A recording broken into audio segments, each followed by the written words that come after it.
ہاں اچھا جی، دوسرا سوال میرا یہ تھا کہ پہلے ہم سوالوں نا کا بھنڈار ہے۔ فجر کی نماز سے پہلے 2 رکعت تحیۃ الوضو پڑھتے تھے، پھر کسی نے کہا کہ فجر کی نماز میں کسی قسم کی نفل نماز نہیں ہے، صرف 2 رکعت سنت اور 2 رکعت فرض ہے، تو پھر میں نے چھوڑ دیا۔ ابھی بھی میں کچھ لوگ پڑھتے ہیں، اب میں خود وہ ہو گئی ہوں کنفیوز کہ پتہ نہیں پڑھنی چاہیے یا نہیں پڑھنی چاہیے۔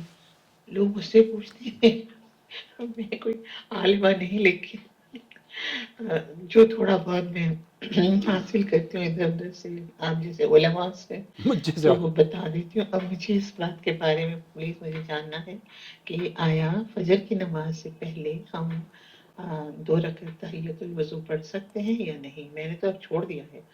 اور یہی بات عصر کی نماز کے بارے میں بھی ہے کہ اس کی نماز سے پہلے بھی ہم 2 رکعت پڑھ سکتے ہیں وضو کے یا نہیں؟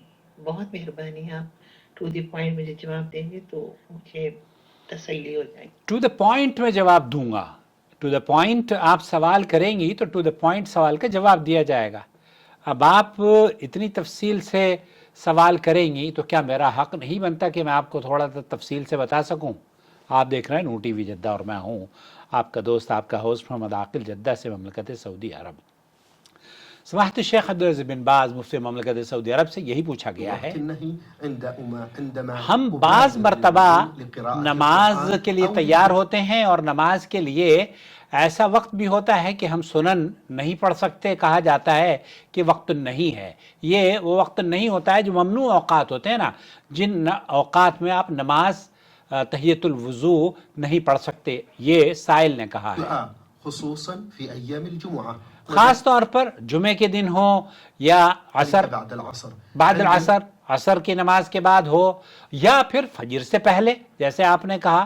تو شیخ عبدالعزیز بن باز اس سلسلے میں کیا رہنمائی کر رہے ہیں سن لیجیے۔ للدعاء كما ذكرت، جزاكم الله خيرا۔ جزاکم اللہ خیرہ۔ إذا توضأ الإنسان في وقت النهي يصلي سنة الوضوء۔ یہاں شیخ عبدالعزیز بن باز مفتی مملکت سعودی عرب فرما رہے ہیں کہ اذا توضأ الانسان فی وقت النہی یصلی سنت الوضوء لیس لها وقت النہی۔ یہاں اس نماز کے لیے، یہ جو تحیۃ الوضو کی نماز ہے نا، اس کے لیے ممنوع وقت کوئی نہیں ہے، ليس لها وقت نهي، اس کے لیے کوئی ممانعت نہیں ہے کبھی بھی۔ يتوضأ بعد الفجر، آپ فجر کی نماز کے بعد وضو کرتے ہیں یا فجر کے لیے تیاری کرتے ہیں، وبعد العصر، بعد العصر، أو لو يصلي ركعتين سنة الوضوء، آپ اس کے لیے 2 رکعت سنت الوضو پڑھ سکتی ہیں، پڑھ سکتے ہیں، کوئی بھی، مرد بھی عورت بھی، سواء كان رجلا أو امرأة۔ ہاں چاہے کوئی مرد ہو یا عورت ہو۔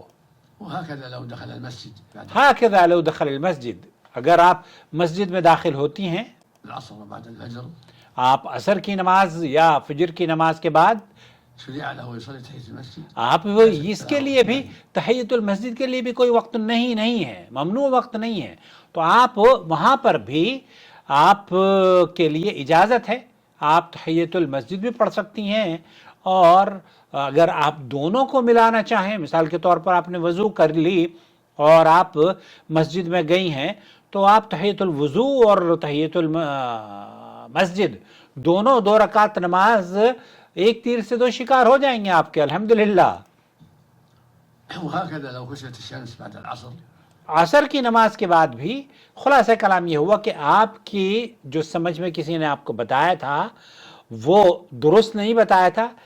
اس کا جو تعلق ہے نا، بعض نمازیں ایسی ہیں جن کا تعلق کسی کام سے ہے، مثال کے طور پر طواف ہے، اللہ تعالیٰ آپ کو بیت اللہ کی زیارت نصیب فرمائے، طواف کرنے کے بعد جب 7 چکر آپ بیت اللہ کا کاٹ لیتے ہیں، اس کے بعد 2 رکعت سنت پڑھنی ہے۔ اس 2 رکعت سنت، یہ سنت عمل ہے۔ اب آپ جب بھی 2 رکعت یہ 7 چکر پورا کریں گی، چاہے عصر کے بعد ہو، چاہے مغرب کے بعد ہو، چاہے فجر کے بعد ہو، چاہے فجر سے پہلے اذان اور فجر کی رکعتوں کے درمیان ہو، جب بھی آپ کو طواف آپ کریں گی تو 2 رکعت آپ کو پڑھنی ہے، وہ آپ کے لیے جائز ہے۔ تو اس سلسلے میں کچھ چیزیں ایسی ہوتی ہیں جو کہ جس کا تعلق اسباب سے ہوتا ہے، اور یہاں اس کے لیے ممنوع وقت کوئی نہیں ہے۔ آپ کو کسی نے اگر یہ کہا ہے کہ یہ ممنوع وقت ہوتا ہے، ہمارے یہاں تو لوگ قرآن کو پڑھنے کو منع کر دیتے ہیں عصر کے بعد، آپ شکر سمجھیے کہ آپ کو صرف 2 رکعت پڑھنے کو روکا ہے، تو غلط ہے. جس نے بھی روکا ہے اس نے بہرحال وہ بڑا عالم ہوگا، کوئی عالم کیا کہوں میں اس کو، اعوذ باللہ. ایسے لوگوں سے آپ بچ کے رہیے، اپنا خیال رکھیں. اور ہم آپ کو اسی لیے کہتے ہیں کہ ریگولر بیسس پر اگر آپ چینل دیکھیں گی تو آپ کے بہت سارے مسائل کا حل آپ کو گھر بیٹھے حاصل ہو جائے گا. میرے ویورز کی کیا کیفیت ہے، وہ چینل یا تو سبسکرائب ہی نہیں کرتے، ہمارے اتنے معصوم ویور ہیں. اگر سبسکرائب بھی کر لیتے ہیں نا تو وہ پھر اس کو اللہ آپ کا بھلا کرے ویڈیو دیکھنا گوارا نہیں کرتے. تو بھائی ویڈیو نہیں دیکھو گے تو کیسے آپ کو پتا چلے گا کہ آپ کے سوال کا جواب کیا تھا؟ تو اس لیے کیپ واچنگ. شهر رمضان الذي أنزل فيه القرآن هدى للناس وبينات من الهدى والفرقان